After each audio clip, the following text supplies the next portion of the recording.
When I opened my news today, I saw something that was a little bit sad, I actually have to say. And what it was an article saying that as of October, basically, Future Music Magazine and Computer Music Magazine will no longer be printed. I'd like to share with you today why I think that's a little bit sad, but also why everything's fine. But there's a great lot to learn from this publication, and I want to give you guys an insight into it if you don't know about it, or if you're a fan and you know about all the great things you did. This is kind of like a little bit of a revisit. So computer music was started in 1998, and basically what it was a offshoot of some other music magazines that were starting to get popular at the time. Before computer music was future music, both of these magazines were geared towards people who are into electronic music and gear, and were often full of samples, technical advice, reviews, artists that they interviewed, demos that you could submit.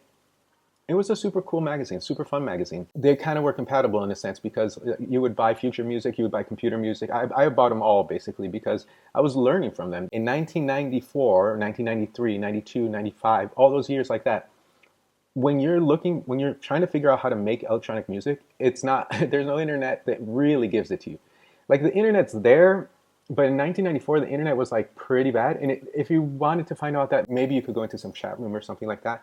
But it was really hard to find information about making music 30 years ago. Electronic music has been underground for a long time, but even the people making it are like super underground, meaning that like half the records back there have people on them that I don't know who they are. Maybe did one record, two records or something like that. Because like it's such not mainstream thing in a way. At least it used to be. And then the thing is that getting access to the information was very difficult, like I keep saying. When they were first making these CDs, they were like CD-ROMs. It wasn't even DVDs. And these were samples that they were giving away with the magazine. So they were giving away basically samples and other things with the magazine. And again, going into that whole thing about being a music producer in the 90s, when you're figuring things out, like getting samples is hard. So the fact that they were giving hundreds, sometimes thousands of samples away per month was so amazing. This will be a funny thing in the comments. If you're a music producer who's used samples from these computer music and future music magazines, let me know. I think we all have in a way. As the magazines continue to grow, the technology also was growing, so it was really cool to see. It's like a whole lineage of how basically gear goes for the last 30 years. So from a historical point of view, it's super cool too. The people who were interviewed on these magazines were the biggest names at the time. So when you had, like the biggest DJs or the biggest producers on, and they were telling you what they were doing in the studio, that was also mind-blowing because you're like getting insight into the production skills and techniques that the people that you were idolizing were doing. With all that, you can see that it used to be the case that people put a lot of effort into getting music made, and making music was difficult from that point of view because, like I keep saying, you needed samples, you needed techniques that you maybe didn't know how to do. There were so many different things. As everything goes, things get easier, things get modern, but the takeaway I think is that like as music has gotten easier to make and like more instantaneous, the value of it has gone down because I mean, I would literally read these magazines over and over or listen to these CDs or make music with the samples that they would provide.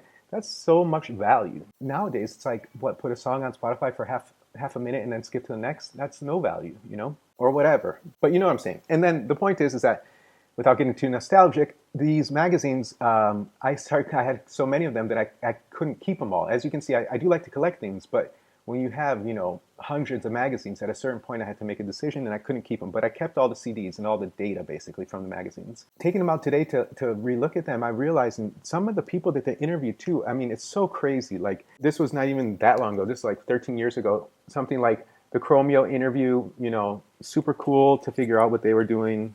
Literally, it's a nonstop brigade of amazing producers, and gear, and amazing gear too, like GearTube or whatever we're calling this that we're doing here, it didn't really exist back then. So like this was kind of the GearTube of the day. So with that in mind, what also started to happen is they started to give away not only samples, but also VSTs and music instruments that you could use in your production. And some of them were really high quality. They gave away a lot of great plugins and plugins that I used for many years.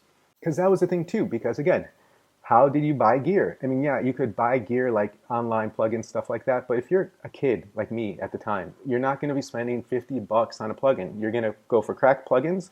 Or when the magazine came out and there was like a new plugin, you'd be like so pumped. So yeah, I remember all that so fondly. It was a lot of fun. What happened eventually is basically as all print media kind of kept going out of fashion, the magazine became more and more digital, and it became absorbed into this Music Radar website that basically hosts now currently all of the past magazines. I mean, this is kind of the inevitable decline of what happens when technology takes over, right?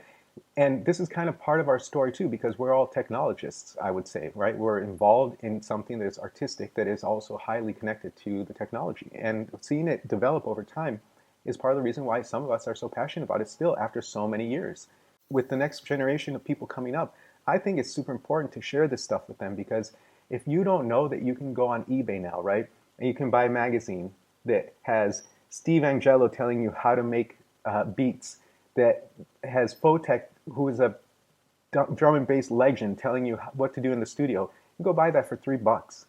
You know where you're going to get that information online?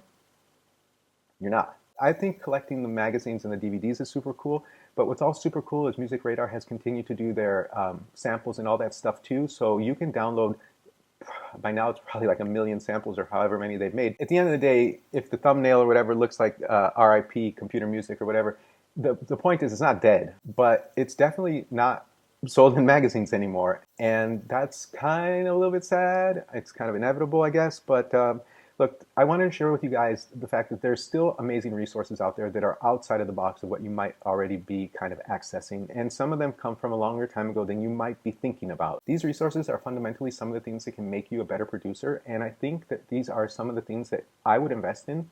Why would, think about it. If you spend $3 on, a magazine that can give you some crazy tip or whatever that makes you think about things in a different way, and then you also have this collector's item that you can keep with you with like a beautiful CD with one of your, idols on it or whatever, isn't that cool?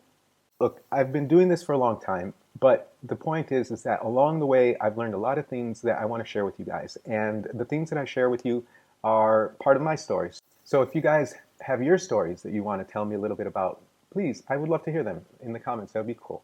And yeah, future music, computer music, it's gone, it's not gone.